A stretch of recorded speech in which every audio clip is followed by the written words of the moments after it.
कहते हैं कि गोरखा जब हथियार उठा लेता है तो दुश्मन बिना युद्ध किए ही उसके आगे नतमस्तक हो जाता है। तभी तो कभी भारत के सेना अध्यक्ष रहे सैम मानेकशॉ ने कहा था, यदि कोई व्यक्ति कहता है कि उसे मरने से डर नहीं लगता तो या तो वह झूठा है या गोरखा है।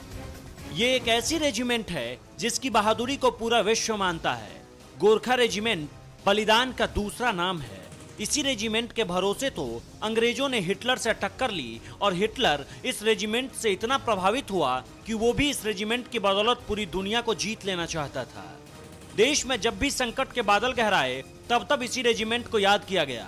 अपनी मिट्टी के लिए पलक झपकते ही जान कुर्बान करने को तैयार, हाथ में खुखरी हो तो ये मौत को भी सबक सिखाने का मादा रखते हैं।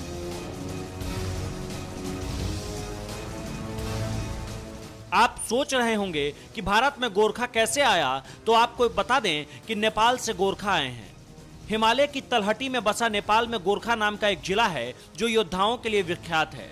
गोरखा किसी एक जाति के योद्धा नहीं, बल्कि उन्हें पहाड़ों में रहने वाले सुनवार, गुरुंग, राय, मागर और लिंबू जातियों से भर्ती किया जाता है। गोरखाओं को लेकर कहते हैं कि गोरखा जब अपनी खुखरी निकालता है तो वह दुश्मनों का खून बहाए म्यान में नहीं जाता। गोरखा पलटन विश्व के सबसे बहादुर पलटनों में से एक है। गोरखा पलटन भारतीय सेना से 1815 में जुड़ी थी। 1814 से लेकर 16 के आंग्लो नेपाल युद्ध में गोरखा सेना की लड़ाई की तरकीब और उनकी बहादुरी से ब्रिटिश इतने खुश हुए कि गोरखा को ब्रिटिश भारतीय सेना से जोड़ लिया।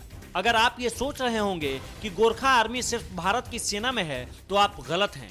नेपाली आर्मी और भारतीय आर्मी के गोरखा रेजिमेंट के अलावा ब्रिटिश आर्मी का गोरखा ब्रिगेड भी बहादुरी के लिए मशहूर है।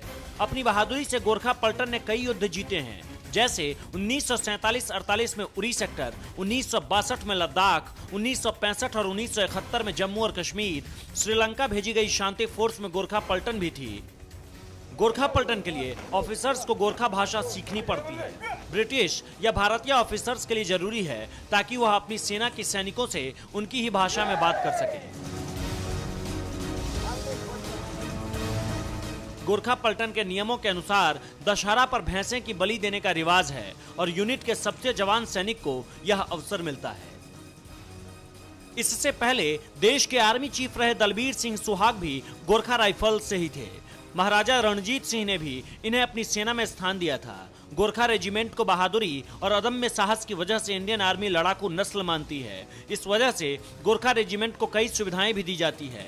भारत के लिए भी गोरखा जवानों ने पाकिस्तान और चीन के खिलाफ हुई सभी लड़ाइयों में शत्रु के सामने अपनी बहादुरी का लोहा मनवाया था।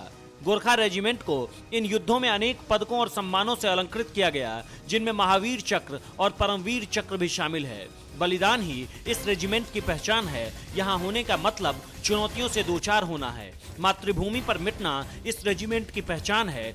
धन्य है यह रेजिमेंट जो हमारे देश की रक्षा के लिए सदैव तत्पर रहती है।